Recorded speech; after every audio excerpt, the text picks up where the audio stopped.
You're not gonna use the Bible, then they don't want to talk to you. If they only use the Bible, they will not talk to you. Now, is that Jehovah's Witness? Yeah, Jehovah's Witness, Mormon have their own Yeah, extra book too. Yeah, but I didn't have Jehovah's Witness. Yeah, they got another one too. Oh, okay. Yeah, And will they use a different version? You know, so there's like variations, right? it's a separate book that I don't know. I don't really, I didn't have time. They're like Watchtower. Yes, Very. yes. So is your family, yeah, do they know the Church of Christ? Or, Yeah. okay. Like I came to Chicago, I never heard of the Church of Christ. I came to.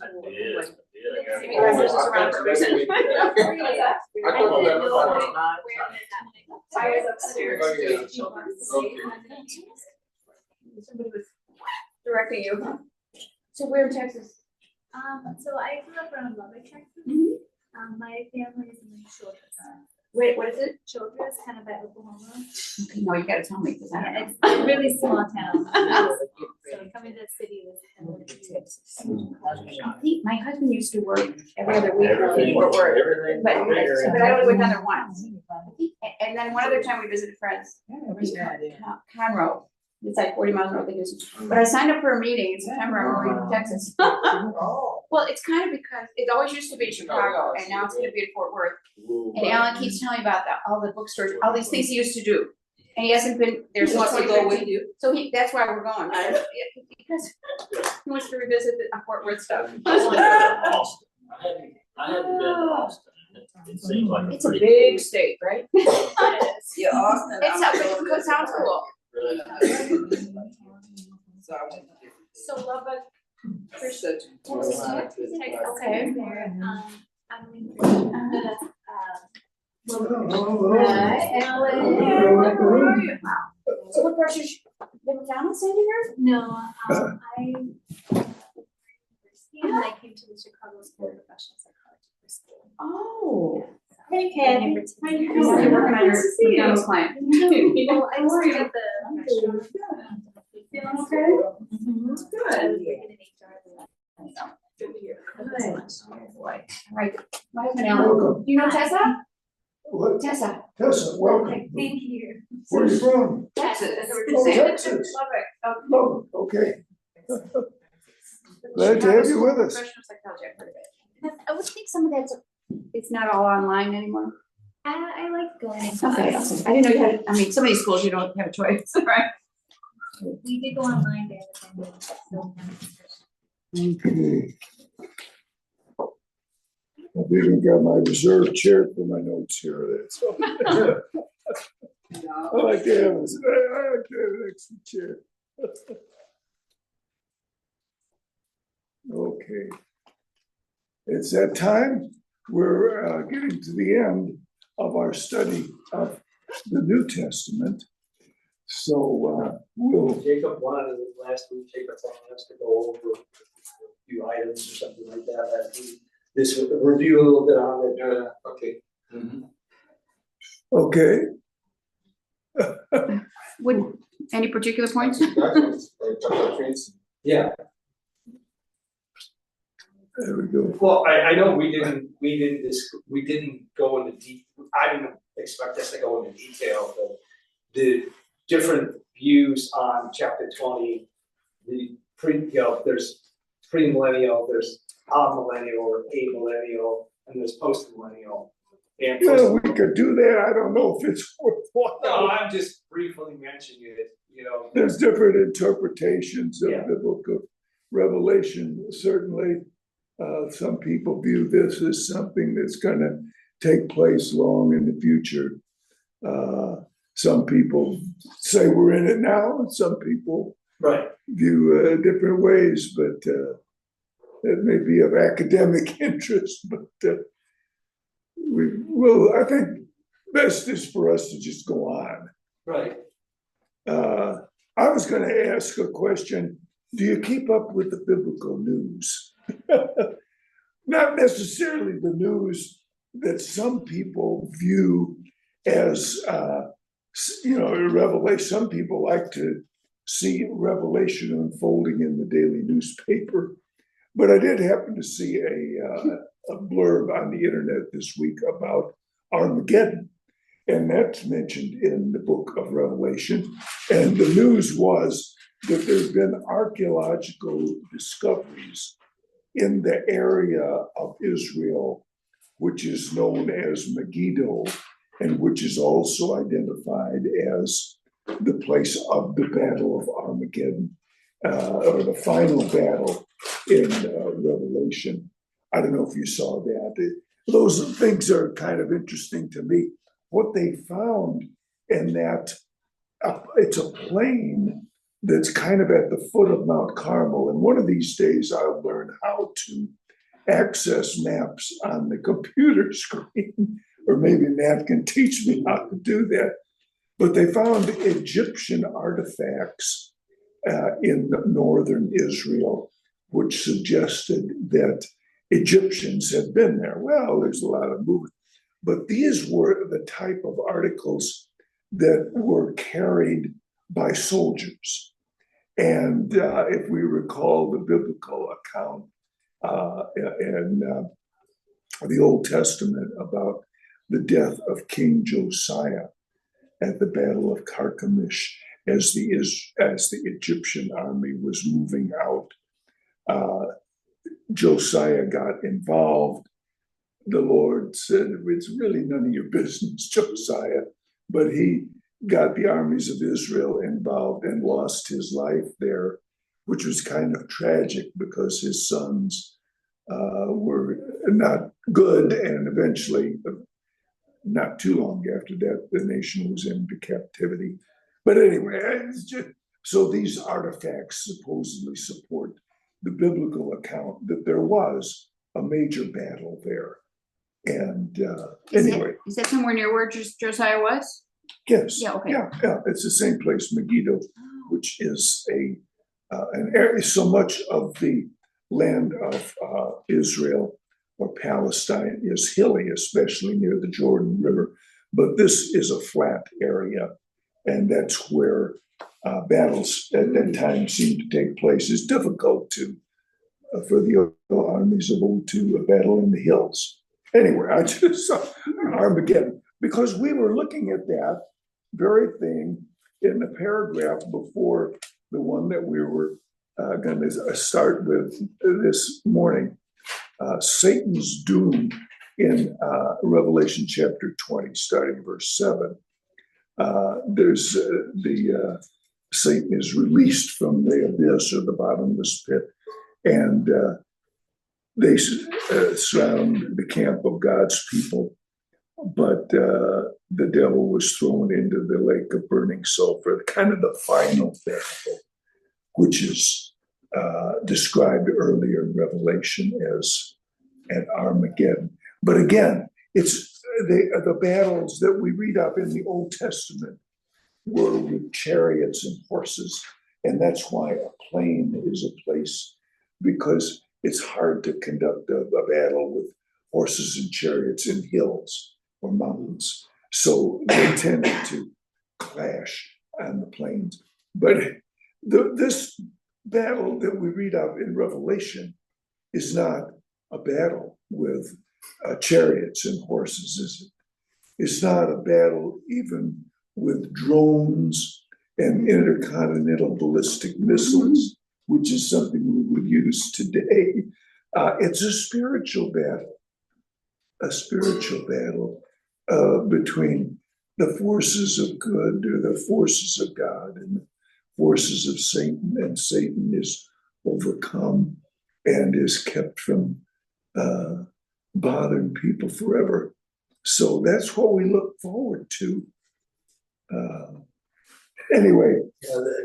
It's out of Ezekiel, and I reviewed the part of Ezekiel last night. There's not much difference between Revelation and Ezekiel. Just Revelation, let's say, universalizes, okay, Gog and Magog, okay, the final attack on God's people, let's say it that way. Revelation universalizes it because now God's people are now international. we're not, we are not a nation right, per se in a local geographical area. We are a nation that is international. And so Gog and God represent the Gentiles, although they use the word nations, but the same word nations means Gentile, outsider. Yeah. Okay, outsider to the faith, and so the outsiders will, it's not clear. Somebody made a comment, I read that there's some sort of change of mind that happens in the world. The culture changes and the church is no longer, the church is no longer effective, or Satan is able to, deceive the entire nations to go after the church. Of course, he's out there deceiving people. Of course, he's still in still doing his deceptions, and but here one final chance to destroy God's people, and this is it. But God intervenes and destroys, sends fire upon the one thing Gentiles. that is a kind of a hope for us all is, some people think things are getting worse and worse. We said every generation just about says that. And, well, the church is going to be overwhelmed and silenced, and there won't be any more church at some point in time. We always hear the sermons, it's one generation away from apostasy. But what does the scripture, and especially Revelation, tell us about that? It tells us that when the Lord comes, when Jesus comes again, there's going to be a church on earth. And of course, they're going to rise and be judged along with those who come before, those who are in the grave. So to me, that's a hopeful thing. Satan is never going to be able to destroy the church. So, in fact, too often we view the struggle as a defensive one, whereas we ought to view the struggle as a more of an offensive one. The gates of hell shall not prevail against it. Sometimes we feel we're battling against some gates. The gates are attacked. Well, that's not exactly the message of that scripture, is it? The gates of hell. The Satan is on the defensive because of the power that we have through Jesus Christ. And that's one of the things that Revelation is an assurance of. But anyway, we're at the part of Revelation where we've seen efforts to cause people to rethink what they're doing. There's been some plagues, if you will, to cause people to think about what they're doing. These have not brought universal conversion. In fact, only a minority find the way. But then there is the judgment. And so that's kind of where we left off last week at verse 11 of chapter 20 of Revelation. I saw a great white throne, and him who was seated on it. Earth and sky fled from his presence, and there was no place for them. Earth is gone. There's going to be a new earth, a new heavens and a new earth, which we'll see. And I saw the dead, great and small, standing before the throne. Books were opened. What books? The book of life. What's the book of life? It's a record of what people have done in their lives. Okay. Books were opened. What are those other books? Yeah. Well, there's the book of life. Those whose names are found in the book of life are the ones who are saved. We encounter the book of life where we encounter it first in Exodus and Daniel, throughout the scriptures. there's a record, I guess at one time it would be on a scroll, but now, or a book. But nowadays, the books are electronic, so I don't know what exactly physical form. It won't be a physical book, is the point, I think. But then there's also a record of everything that people have done. The dead were judged according to what they had done, as recorded in the books.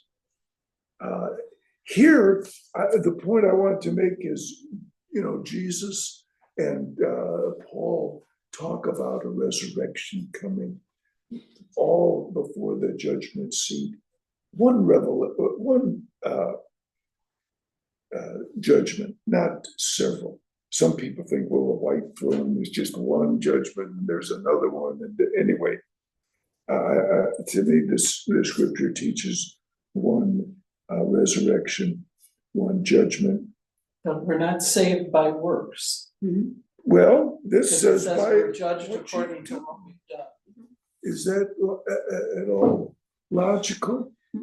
Well, Paul speaks about that in Romans, Yeah, in Romans, where, he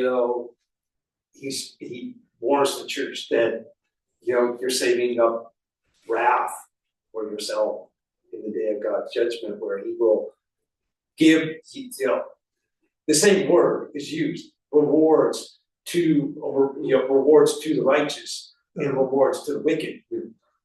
Those some translations not translated rewards, but basically you're getting what you deserve. Okay, you decided to please God, you will be rewarded for your pleasing God. You decided to live the way you wanted to live and did not care about God's ways, then you will receive what you want. Paul says in elsewhere in Romans, the wages of sin is death, but the gift of God, is the wages of is there a difference? You say, based upon the things they have done, we're not saved by works. But if you have faith, it's going to be reflected in the things you do. So is there a real difference? Are there going to be people who say, well, I've got faith, but I didn't do anything? That's not the way it works, is it? This isn't talking about salvation. It's talking about being judged. Okay. Isn't that kind of a difference? You say, but your work still show who you are. So Yeah. My brother likes to talk about rewards. Okay, so this is based on this. It's based on what kind of reward you'll get as a Christian. Okay. Well, yeah. Rewards are going to. One person suggested the reward is going to mean more to someone who has served, perhaps, and suffered for Jesus throughout a long life, as opposed to someone who's come to Christ. I don't know. What do you think of that? Yeah, I think so. They value it more. Degrees of reward is the way it's often described. Are there degrees of reward? That's the way one of our deacons here years ago put it. People appreciate it more if you've struggled, and although a lot of that we don't know what exactly the new body is going to bring about as far as understanding and. I think we just serve Christ in the best way that we know how. That's right. And I think that's something we can accept. That's right. Yeah. That's right. That's a good way to put it. The dead were judged according to what they did, as recorded. The sea gave up the dead that were in it. Okay. There's some people, but that's brought up. And death and Hades gave up the dead that were in them, the place of departed spirits. And each person was judged according to what he had done. You know, but a lot of people, including Christians, have done some bad things. But I think we have the assurance that at judgment, for those who have followed Christ, God sees Christ. He died as a substitute. Then death and Hades were thrown into the lake of fire. The lake of fire is the second death. We were talking about what's the second death. What is death? It's a separation. Death is a separation of the body and spirit. There's so much emphasis upon what we do with the body after death in many cultures. And yet the spirit is separated from the body and goes to this place of departed spirit. Anyway. So death I'm is, sorry, What's that? go ahead. no, I just wondered, distinguishing death and Hades. Yeah. Well, Hades is traditionally under the Jewish view of it, the place of departed spirits.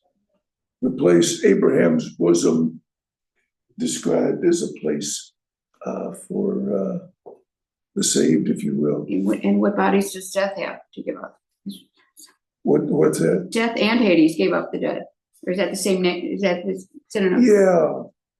Well, there's that place of suffering where evidently the rich man was, and that if it's a parable or if it's not, if it's just a description of what happens, which I'm more I think inclined to it's probably believe. the same thing. Yeah, I mean, you know, yeah.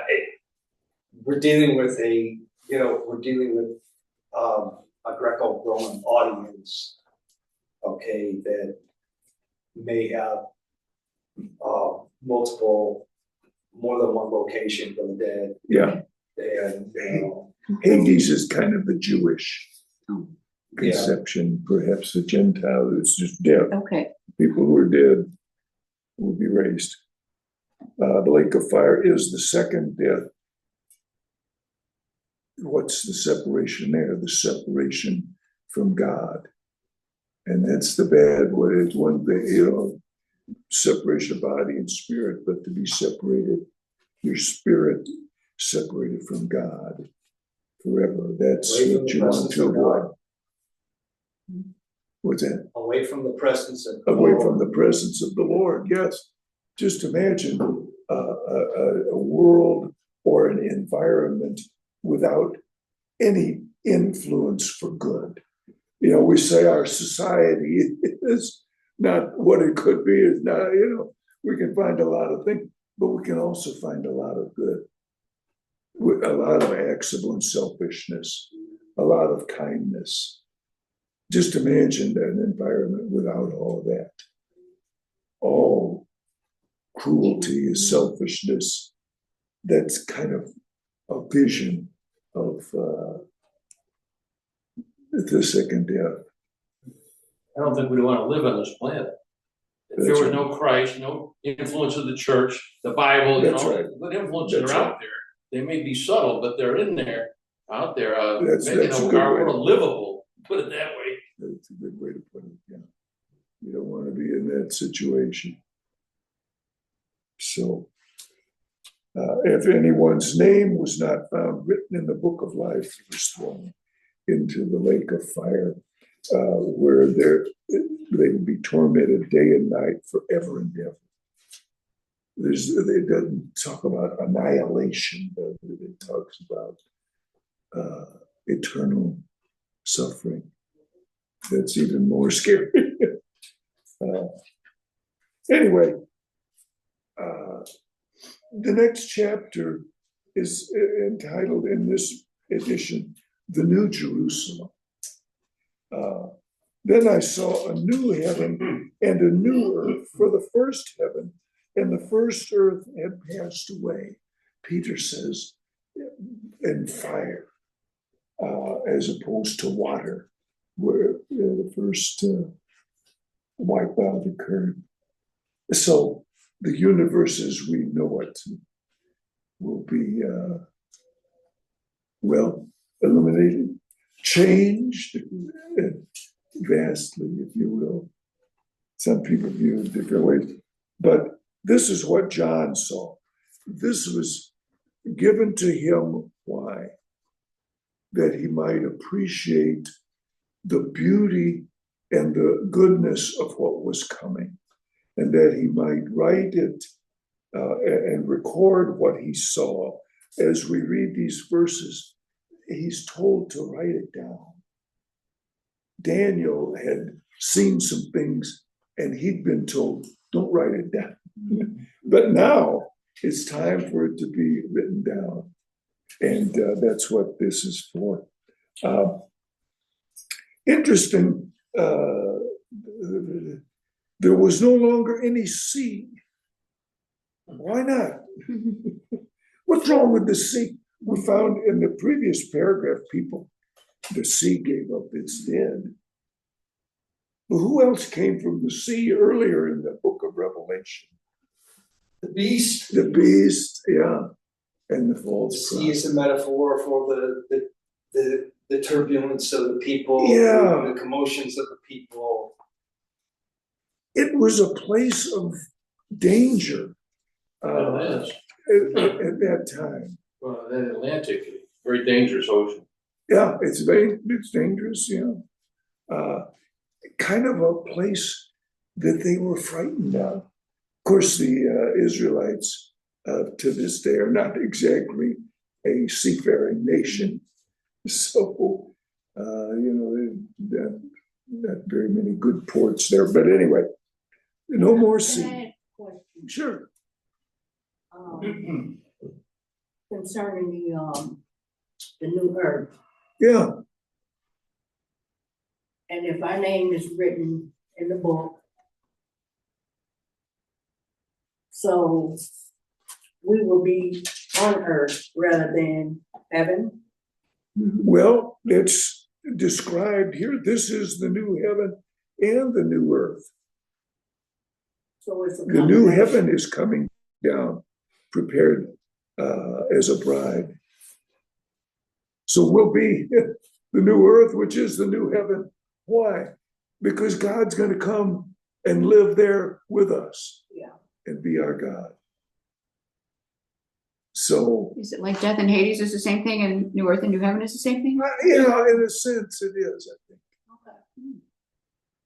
The new earth and the new Well, heaven. The heaven can also refer to the sky. This is going to be an all new thing. Some people have tried to argue, that, some of this is now the new age has broken into history, okay? Hebrews speaks about that,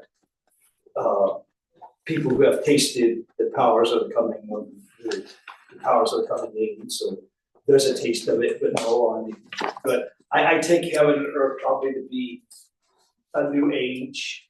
I mean, this right now we're in certainly a a physical new age. Okay, and when the new heaven and new earth comes, it's going to be a new world. a whole new Well, world. let's read about it. Yeah, I mean, it's there, it's It's revealed described. to us here. This is what John saw. No longer, I saw the holy city, the new Jerusalem, coming down out of heaven from God. First of all, it's interesting that it's a city, right? Some of us have been born and lived in a city all their life. We're used to cities. Some people have not. But it's described as a city. But it's a big city. As we'll see, it has plenty of space around it. But it's a place where people congregate, I guess you might say. You're not by yourself. There's a lot of people there. Anyway, Jerusalem, the city which God, we read earlier in Revelation, the city which God loved. The Jerusalem above, we read earlier in the New Testament, as a Galatians and Hebrews. yeah. The New Jerusalem, not the one that was destroyed, not the one that was perverted by conflict and sin over the course of centuries. But this is something new.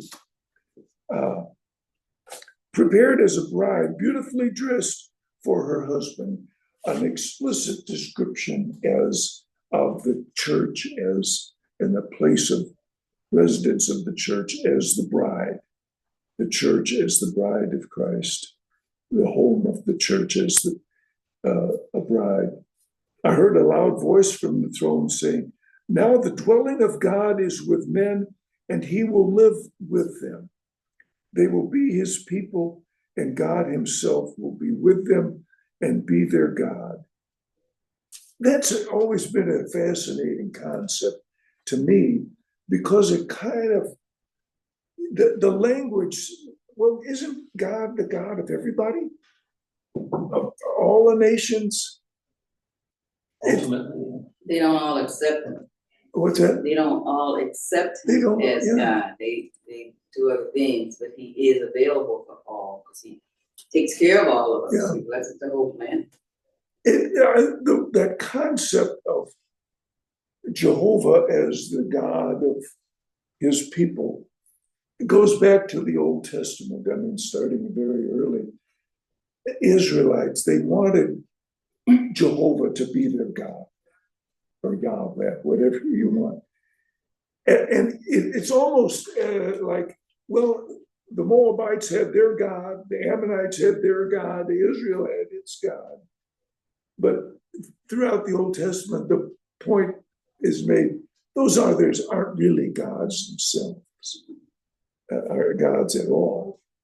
But Jehovah is God. But what about living with his people? He wants to be people's God, but so many people rejected him. The nations rejected him in the Old Testament. And so he wasn't their God. What does it mean for Jehovah, if you will, for God to be our God? What does it mean? What's that? It's a choice. Choice. Because right now, Christians are regeneration. We Christians are now regeneration. Because it's for you being a Christian right now, you have choose a choice that you want to be regeneration, as the book is describing here right now. So the city that Peter talked about and said that you are the holy city, the choice, the choosing one. That shouldn't take away from us that the proud that we have as the wife to Christ, as the church as a bride to the groom being the Christ, and the church being the bride. We right now, if you see all that we are going through right now, through Revelation 20 and the 21 where we are right now, it's talking about the choice that we have made as a Christian. The choice that we have, because everything that is about describing the bees or whatever, all come back to humanity. All come back to humanity.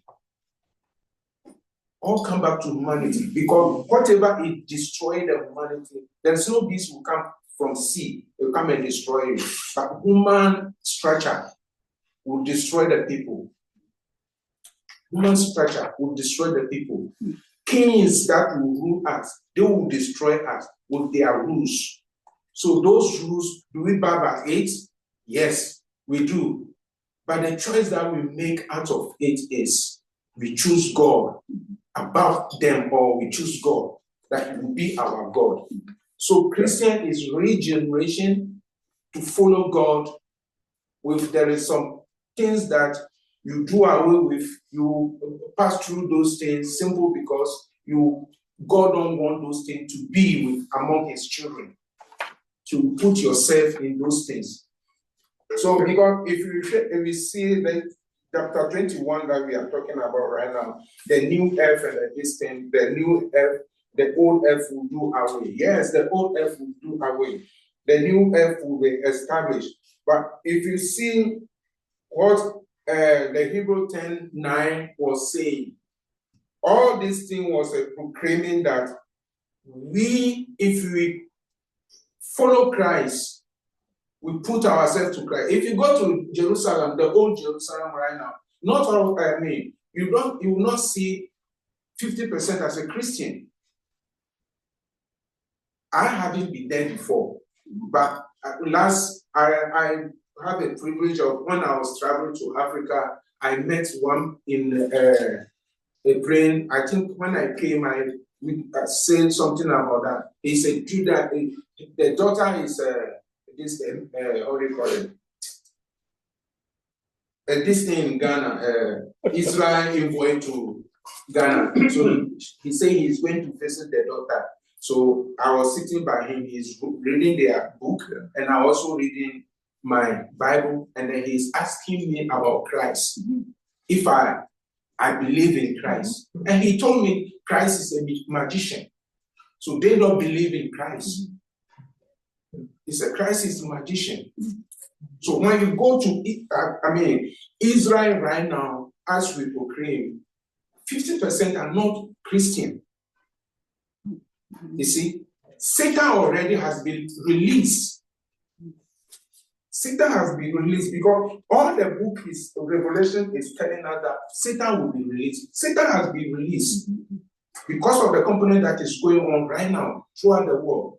First, you will not hear this kind of homosexuality, lesbianism all over the world. It's just something be doing secrecy around. But now it's legalization in everywhere. You can see that Satan has been released. But those who are not, those who pass through the first death through Christ's baptism, resurrection, you pass through the first death. So the second death will not have power over you because you are still bound of the first death. So that you will not go into those kind of Satan rules. What Satan is using, the others doing, you will not go into that. So the second death will not have power over you. Yeah, Satan is the prince of this world, as Paul described him, but he is limited because he cannot convict people now that Jesus has given his life as a substitute. I was going to get back. What does it mean for God to be our God? I'll put in a plug for Wednesday night service because we're studying that, and Patrick sent out an outline of some passages that deal with what does it mean to participate in Christ.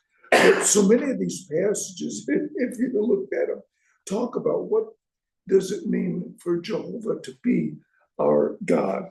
One is from the 124th Psalm. If the Lord had not been on our side, let Israel say, if the Lord had not been on our side when men attacked us, then they would have swallowed us alive. So that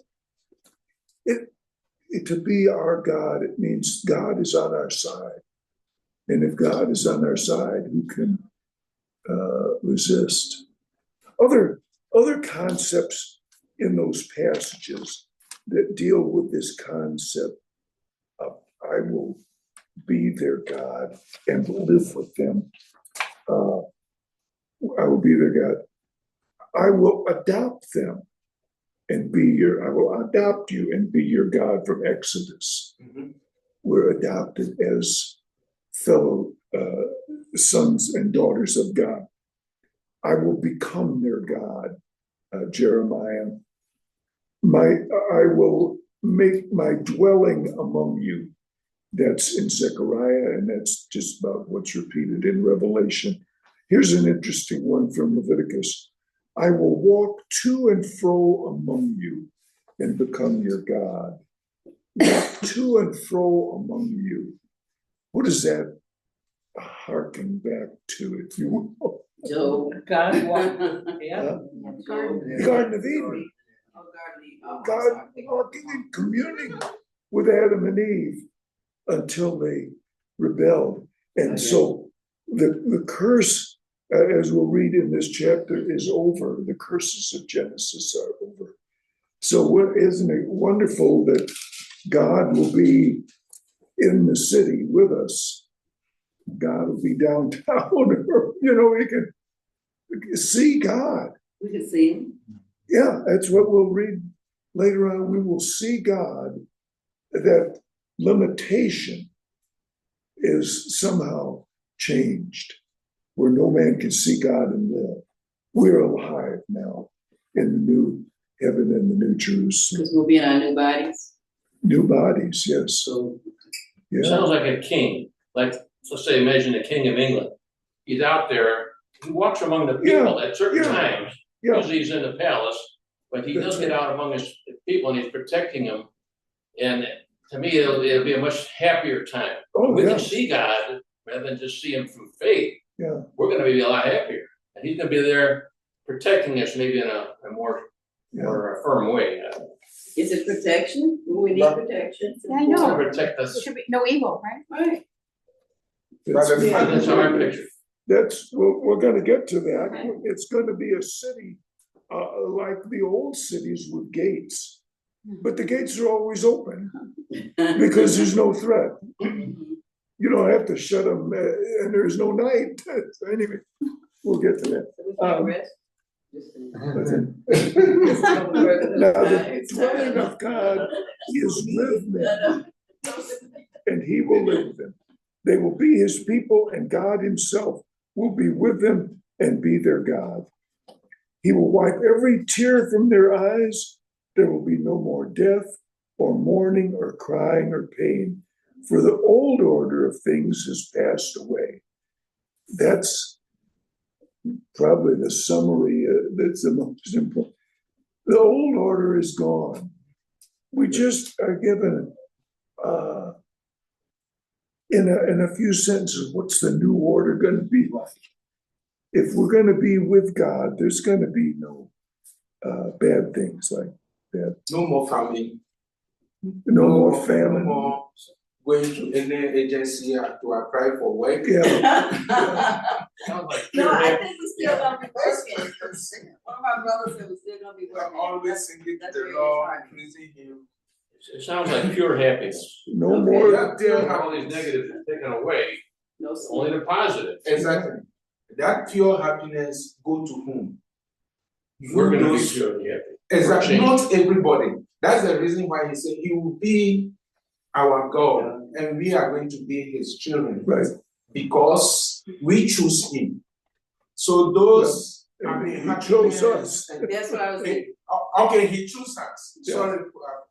Sorry for my word. He I chose mean, it's us. both, don't you? Yes, but the choice depends on us. If you rejected him, Yeah, then you are on other side, the Yeah. ages. Yeah. You see, so we that in his side, he will be our God. And what about those who are the ages? God, they are separate from God. So he is not there. separated from God. Exactly. Yes. That's the second death. That is it. So right now, is we Christians should be very happy what we are following and what we are doing. We should be very mindful and be careful of what we are doing. Know very well that He is with us. He's guiding us. But our attitude is the one who is going to separate us from Him. So if we choose Him, then we have to abide by Him and follow His doing. Yeah, I mean, there's all kinds of questions that are raised. One fellow wrote a book, Will We Know Each Other in Heaven? Mm-hmm. Well, I mean, that's part of the joy, I think, of being with one another. But no more mourning. What we miss the people who aren't there. Somehow God takes care of that with us. So there's no more mourning or crying or pain. No more death. Again, death is separation. So We don't, we're together won't forever. experience the loss of friends and loved ones anymore. Okay, because there's no more death, so we won't have that pain Yeah, of, you know, losing, you know, our loved ones. yeah. He who was seated on the throne said, I am making everything new. Then he said, write this down, for these words are trustworthy and true. These things are supposed to be written down and supposed to be focused on, supposed to provide encouragement for the people. I was looking for my coat. Oh, you leave a coat here? Green. That's not it. No. Well, this is what, is there something under it? No. Sorry. Well, I feel that or. I think my friend's mom has. Oh, good.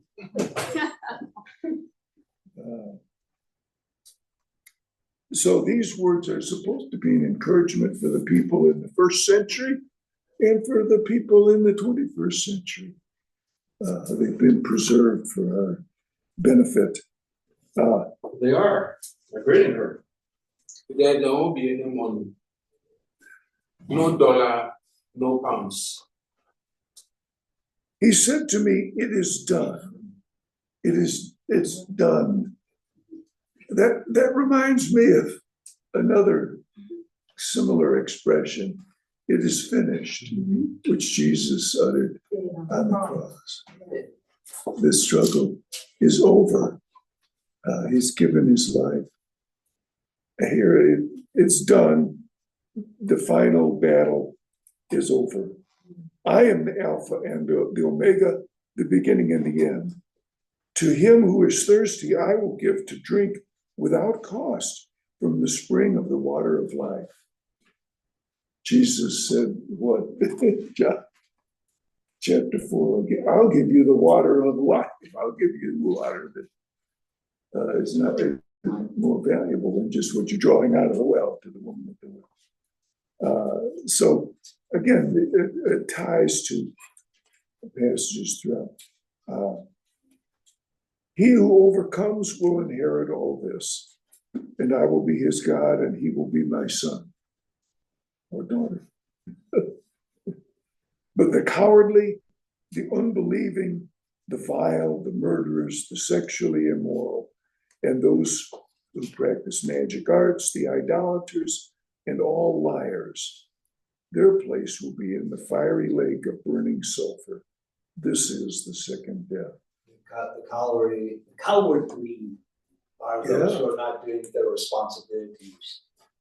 And that would include apostate Christians who abandon the faith. Yeah, too afraid to when you're pushed to stand up for Jesus. The rest, Sometimes Christians were called upon to give of their lives and die immediately. Others are called upon to give of their lives over a period of years or decades. I don't know which is harder. It's make that one decision at least, or to make decisions every day that lead to life. Anyway, that's it. We're past time. Well, let's jump in at verse 9 next time. Thanks for your thoughts and your wisdom. And we'll think more about what it means. And join us on Wednesday night. No, they don't get it. We have next week break. Early. So what are you doing? Here, this summer I'll be on. So you're just visiting? Yes, sir.